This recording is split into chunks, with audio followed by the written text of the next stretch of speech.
பயணிகளின் உடைமைகளை தாமதமாக வழங்கிய ஸ்பைஸ்ஜெட் நிறுவனத்திற்கு 1 லட்சம் ரூபாய் அபராதம் விதித்து மதுரை மாவட்ட நுகர்வோர் குறைதீர் ஆணையம் உத்தரவிட்டுள்ளது. இதுகுறித்த கூடுதல் தகவல்களை செய்தியாளர் மாரிச்சாமி விவரிக்க கேட்போம். இது பற்றிய முழு விவரங்கள் என்ன மாரிச்சாமி, விவரிங்க.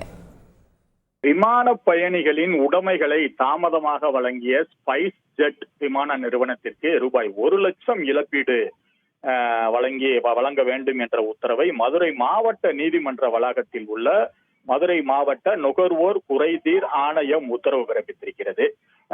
இது இந்த வழக்கின் பின்னணி பார்த்தோமானால் ஆறுமுகம் கிருஷ்ணன் ராஜா, ராஜேந்திர பாண்டியன், வாசு பாண்டியன் ஆகியோர் அளித்த புகாரின் பேரில் நுகர்வோர் குறைதீர் ஆணையம் மதுரை மாவட்ட நீதிமன்ற வளாகத்தில் இருக்கிறது. மதுரை மாவட்ட நுகர்வோர் குறைதீர் ஆணையம், இந்த ஆணைய நீதிபதிகள் பிறவி பெருமாள், அந்த ஆணைய உறுப்பினர் சண்முக பிரியா தலைமையிலான ஆணையம் 1 லட்சம் ரூபாய் இழப்பீடு வழங்குவதோடு வழக்கிற்காக கூடுதலாக ரூபாய் 10,000 செலுத்துமாறும் விமான நிறுவன மேலாளர் மற்றும் நிறுவன தலைவருக்கு உத்தரவிட்டிருக்கிறது. கடந்த 2023ஆம் ஆண்டு மார்ச் 18ஆம் தேதி துபாய்க்கு விமான டிக்கெட்டுகளை முன்பதிவு செய்கிறார்கள். துபாயில் 28,000 மதிப்புள்ள வணிக ஒப்பந்தத்தில் கையெழுத்திட்டிருக்கிறார்கள். துபாயில் தரையிறங்கிய பிறகு, விமானம் துபாயில் தரையிறங்கிய பிறகு அந்த பயணிகளின் உடைகள், திட்ட அறிக்கை மற்றும் பிற அத்தியாவசிய பொருட்களை அவர்கள் தங்கியிருந்த ஹோட்டலுக்கு டெலிவரி செய்யப்படும் என விமான நிறுவனம் சார்பாக அவர்களுக்கு தெரிவிக்கப்பட்டிருக்கிறது. ஆனால் எங்களின் உடைமைகள் சரியான நேரத்தில் எங்களுக்கு கிடைக்காததால், திட்ட கோப்பு இல்லாததால் விளக்க காட்சியை சரியான நேரத்தில் முடிக்க தவறிவிட்டோம். ஆனால் நாங்கள் பயணம் முடித்து திரும்பும் நாளான மார்ச் 21ஆம் தேதி தான் எங்களுக்கு உடைமைகள் கிடைக்கப்பெற்றது என அவர்கள் சுட்டிக்காட்டியிருக்கிறார்கள் வழக்கில்.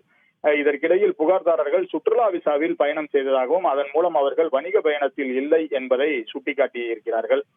நிறுவனத்தின் வழக்கறிஞர் இதை வாதிட்டிருக்கிறார். அதுபோக விமான நிறுவன அதிகாரிகள் புகார்தாரர்களை தொடர்பு கொள்ள முயன்ற போது அவர்கள் அழைப்பை ஏற்கவில்லை எனவும் வழக்கறிஞர் குற்றம் சாட்டியிருக்கிறார். புகார்தாரர்கள் வணிக பயணத்திற்கு சென்றதை ஆதாரம் இல்லாததை சுட்டி காரணம் காட்டி ஏற்க மறுத்த ஆணையம் இவர்களின் மனவேதனையை ஒப்புக்கொண்டு நுகர்வோர் நீதிக்காக விமான நிறுவனத்திற்கு ரூபாய் 1 லட்சம் இழப்பீடும் வழங்க வேண்டும் என மதுரை மாவட்ட நீதிமன்ற வளாகத்தில் உள்ள அந்த மதுரை மாவட்ட நீதிமன்ற நுகர்வோர் குறைதீர் ஆணையம் அந்த உத்தரவை பிறப்பித்திருக்கிறது. தகவல்களுக்கு நன்றி மாரிச்சாமி. செய்திகளை உடனுக்குடன் தெரிந்து கொள்ள உடனே சப்ஸ்கிரைப் பண்ணுங்க.